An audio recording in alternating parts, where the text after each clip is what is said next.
Well, thank you. I appreciate you being here, though I suspect some of you are hoping I'll give you a stock tip that'll make you rich by next Tuesday. I won't.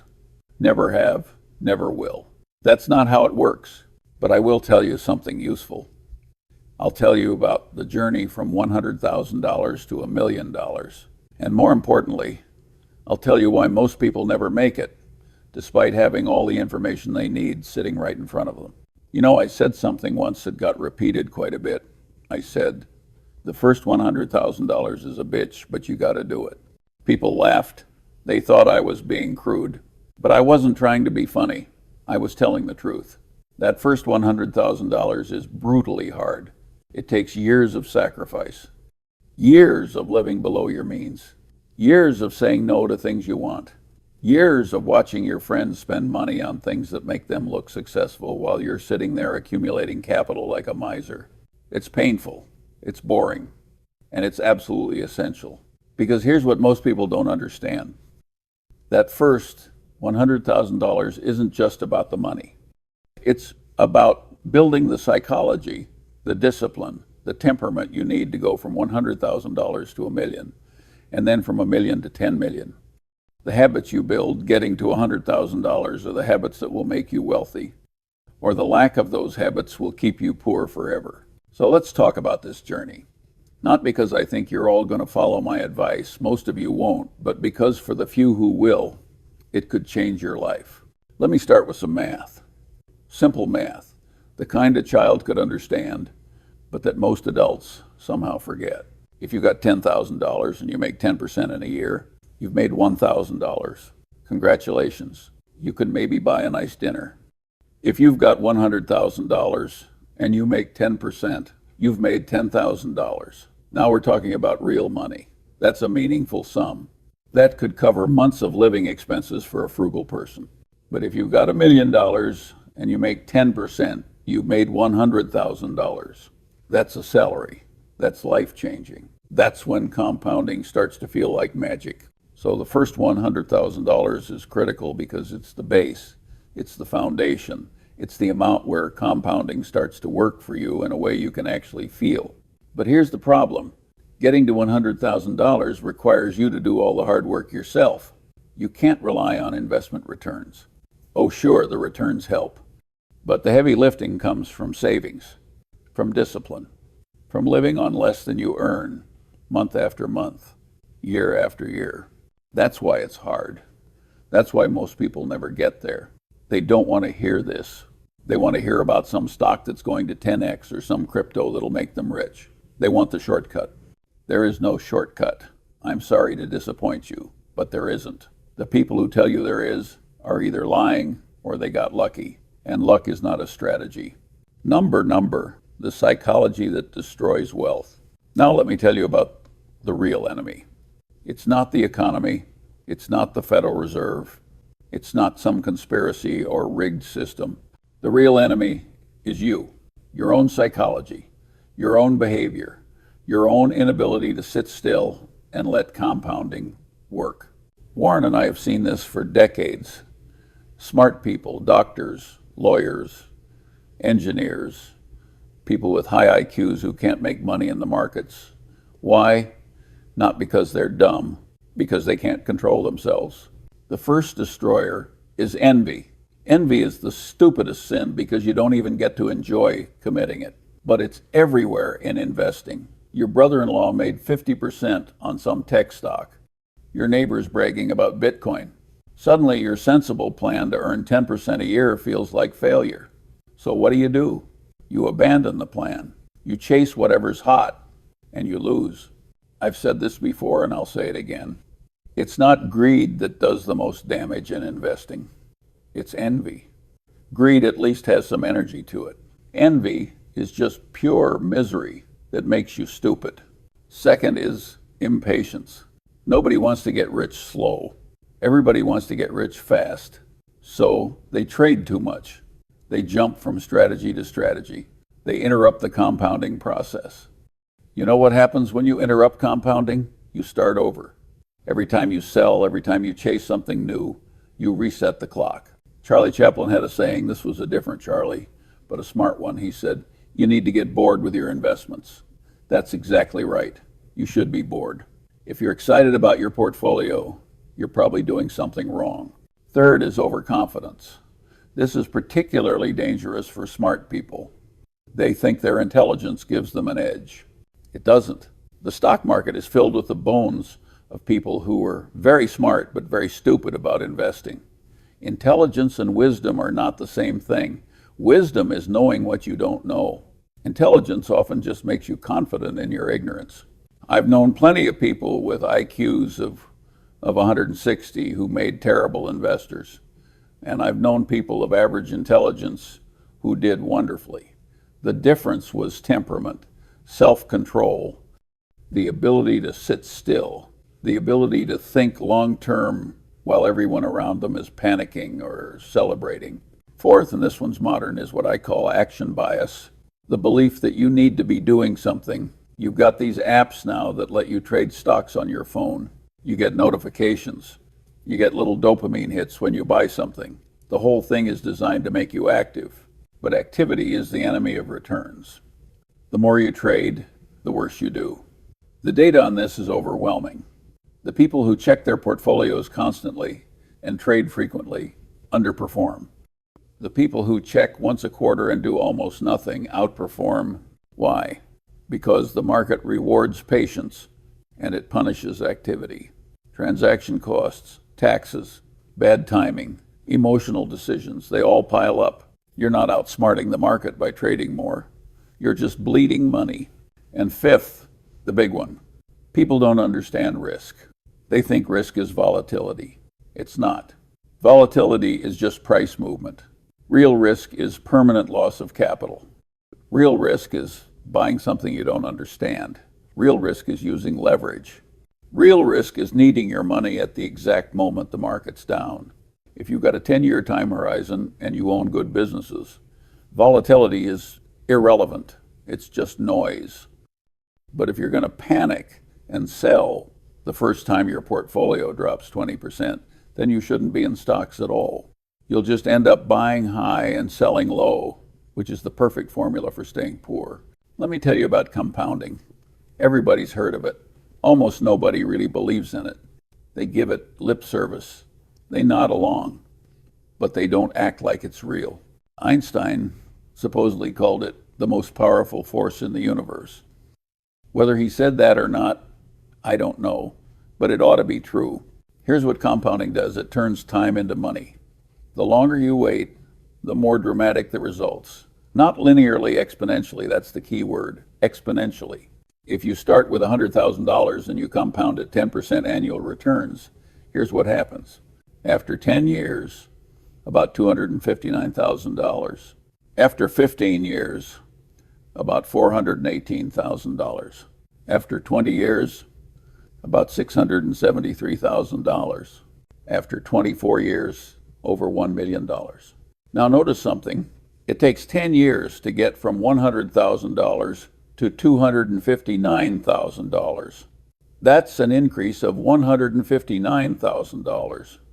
But it only takes 7 more years from year 17 to year 24 to get from $500,000 to $1 million. That's an increase of $500,000 in less time. That's compounding. It's slow at first. Painfully slow. Then it accelerates. Then it takes off like a rocket. But here's what kills people. They don't wait. They get to year 5, they've made some money, and they think I should try something different. I should be more aggressive.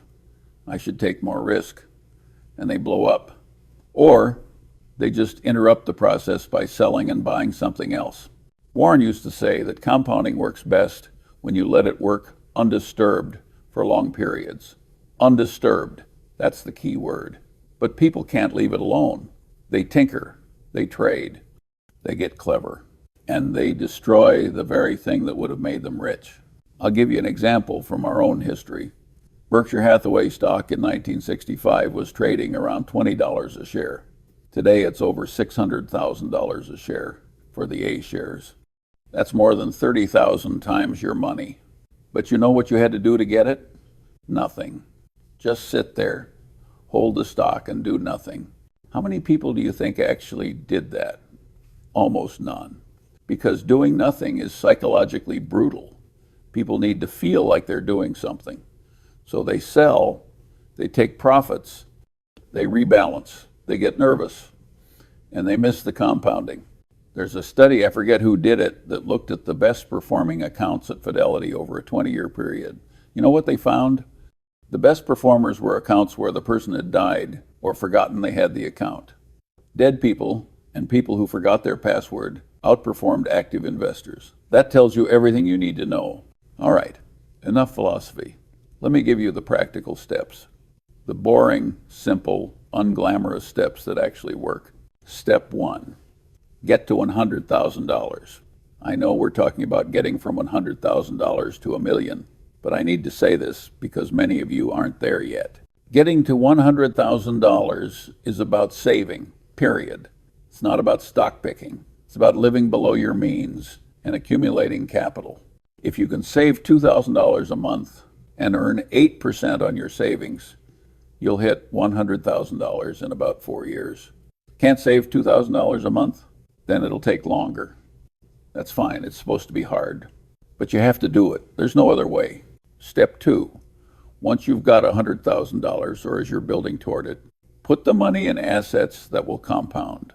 For most people, that means low-cost index funds. I've said this before, and people always act surprised.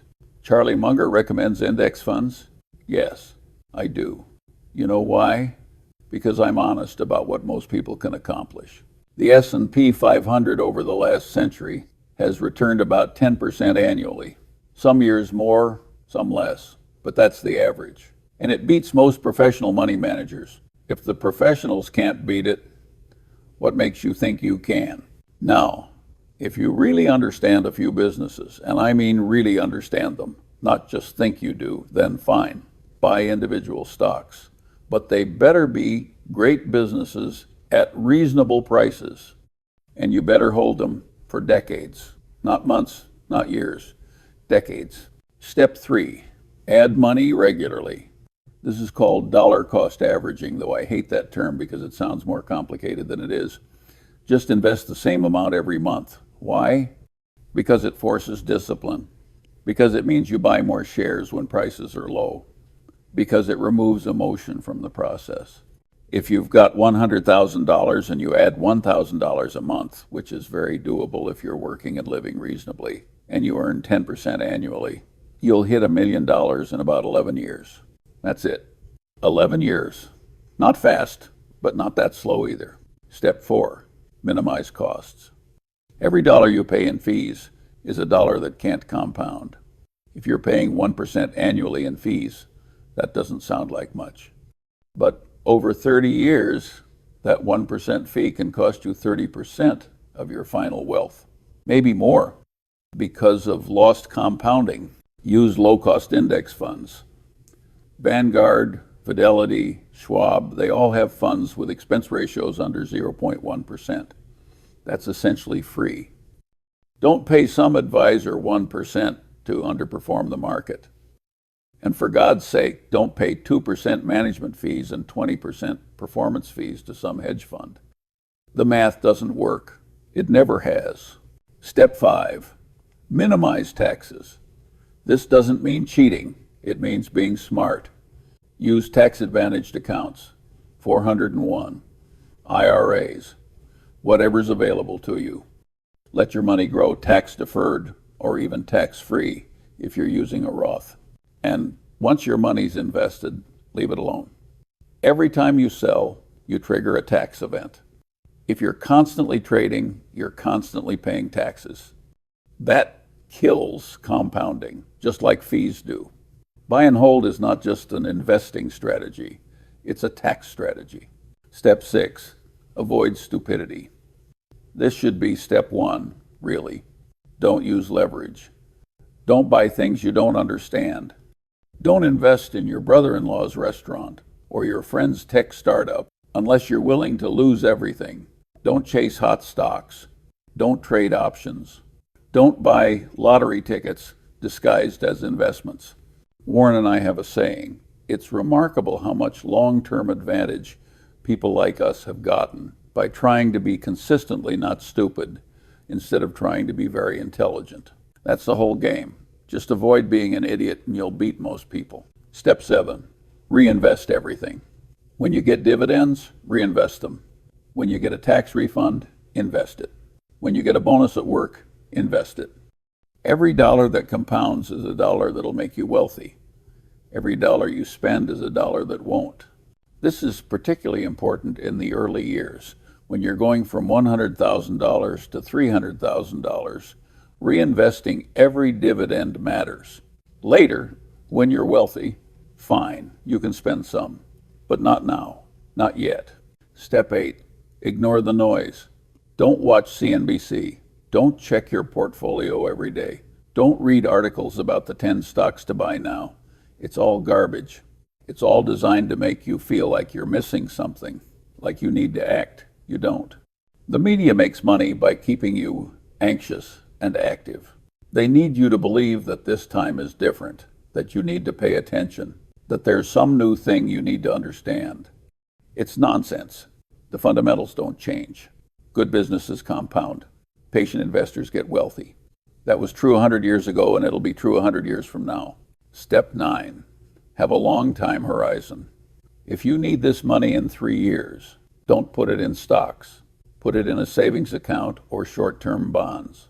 Stocks are for money you won't need for at least 5 years, preferably 10, preferably 20. Why? Because in any given year, stocks can go down, sometimes a lot. But over 10 or 20 years, they've always gone up. Always. The longer your time horizon, the less risk you actually have, despite what the volatility might suggest. Step 10, be patient. This is the hardest one. This is where most people fail. They can do everything else right, but they can't wait. They see their portfolio hit $150,000 and think, maybe I should try trading, or maybe I should buy some crypto, or maybe I should get more aggressive. No. Just wait. Let it compound. Year after year after year. It's boring. It's unglamorous. Nobody will be impressed. But it works. Let me address the elephant in the room. We're living in an era of extraordinary distraction and speculation. AI stocks are going wild. Crypto's still around, like a bad penny. Meme stocks pop up every few months. Everyone's got a get-rich-quick scheme. And I'll tell you the same thing I've told people for 60 years. Most of it's nonsense. Now, AI is real. It's going to change the world. Some companies will benefit enormously. But can you tell which ones ahead of time? Can you tell which of today's AI darlings will be the winners in 10 years? Maybe you can. Probably you can't. And even if you pick the right companies, can you tell if they're priced reasonably? The internet was real too. It changed everything. But most internet stocks went to zero. The few winners made fortunes, but picking them in advance was nearly impossible. And even if you picked Amazon in 1997, could you have held through multiple 80% drawdowns? Most people couldn't. So yes, own some exposure to AI. The index gives you that automatically. But don't bet the farm on whatever the hot AI stock of the moment is. That's speculation, not investing. Crypto, I'm not going to spend much time on this. I think it's mostly rat poison. Some people have made money. Good for them. But I don't understand the intrinsic value. I don't understand why it needs to exist. And I wouldn't own it. If you want to put 1% of your portfolio in it as a speculation, fine. But if you're betting your future on it, you're making a mistake. Meme stocks, SPACs, whatever the next financial fad is, it's all the same. It's speculation dressed up as investing. It's the casino pretending to be the stock market. And the house always wins in the casino. Here's a test. If you're buying something because everyone else is buying it, because the price is going up, because you're afraid of missing out, stop. That's not investing. That's sheep behavior. And sheep get slaughtered. The fundamentals haven't changed. Good businesses, bought at reasonable prices, held for long periods. That's it. It worked in 1926. It worked in 1976. It works now, and it'll work in 2076. Everything else is just noise. Here's the uncomfortable truth. The strategy I've just outlined is simple, proven, and available to everyone. and almost nobody will follow it. Why? Because it requires delayed gratification. It requires you to live below your means today for payoffs that are years or decades away.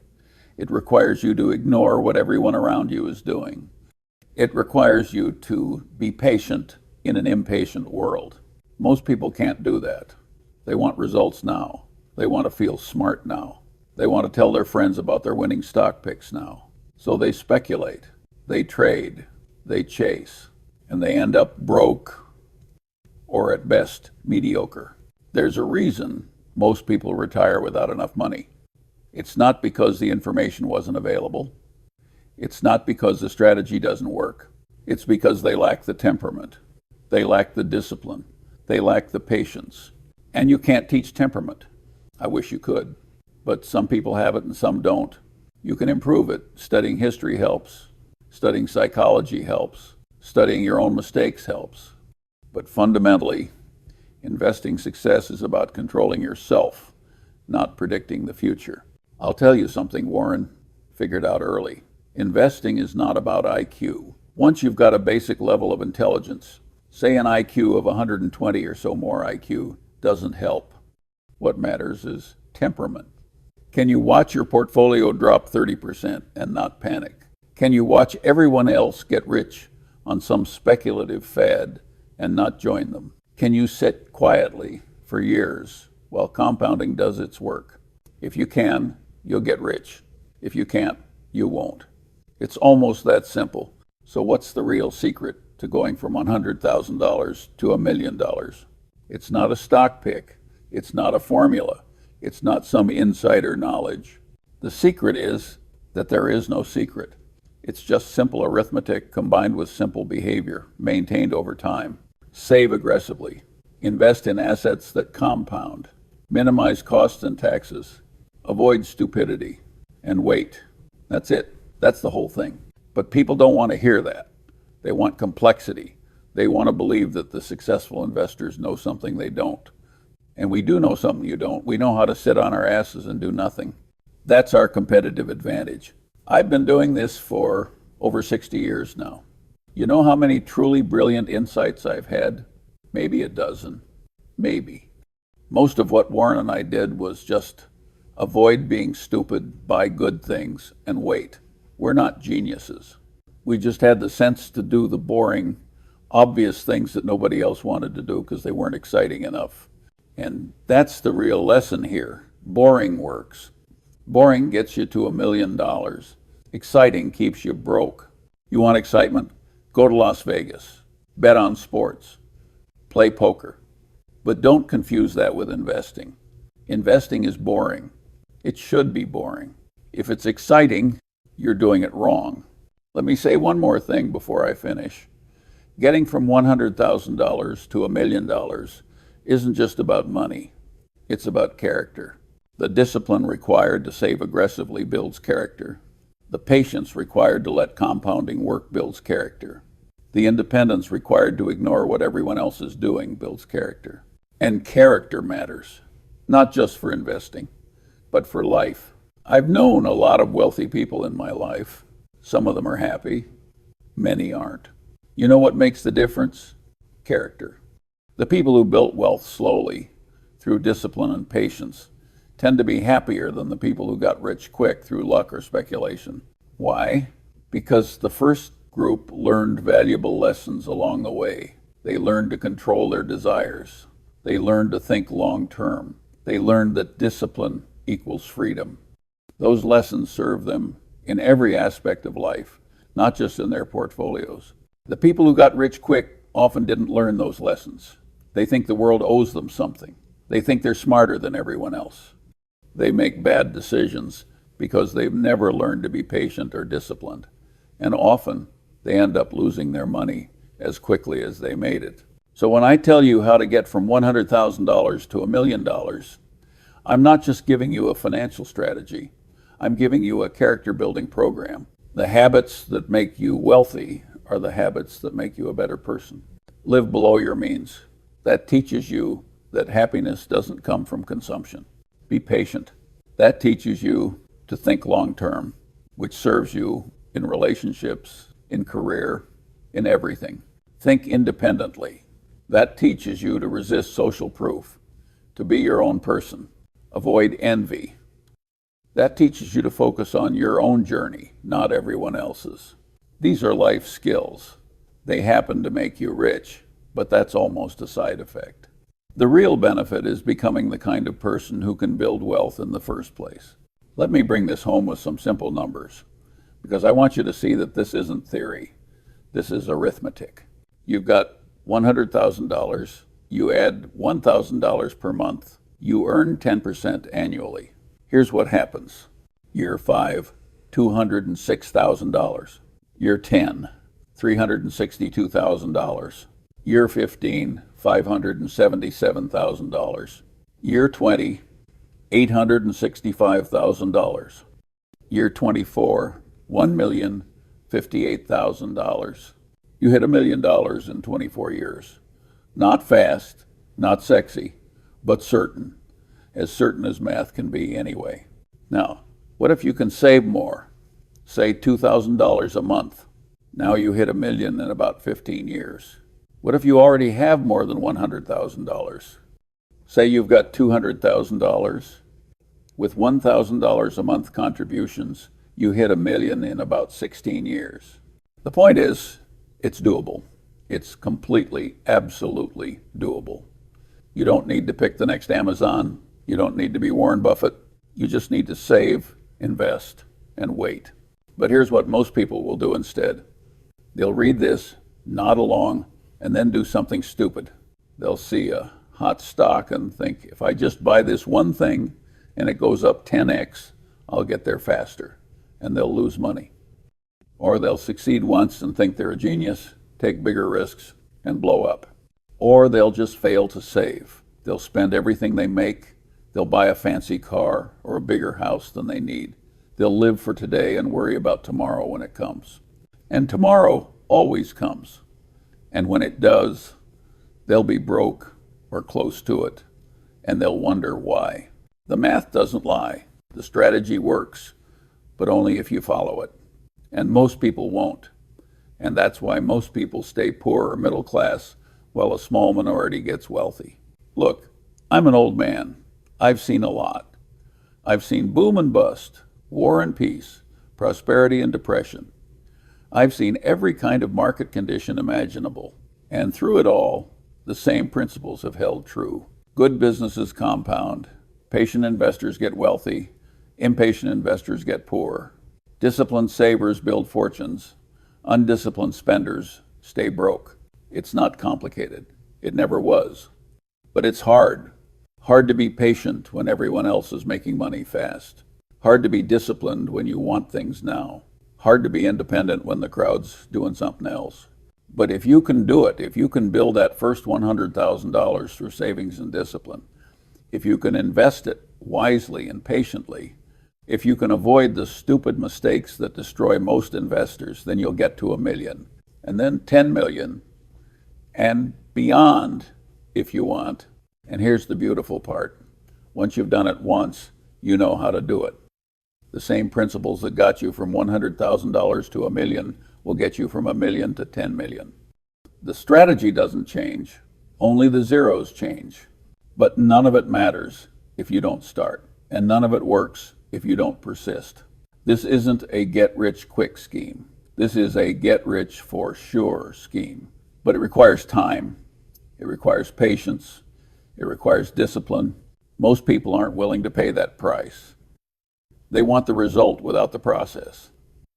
They want the $1 million without the years of saving and waiting. And that's fine. That's their choice.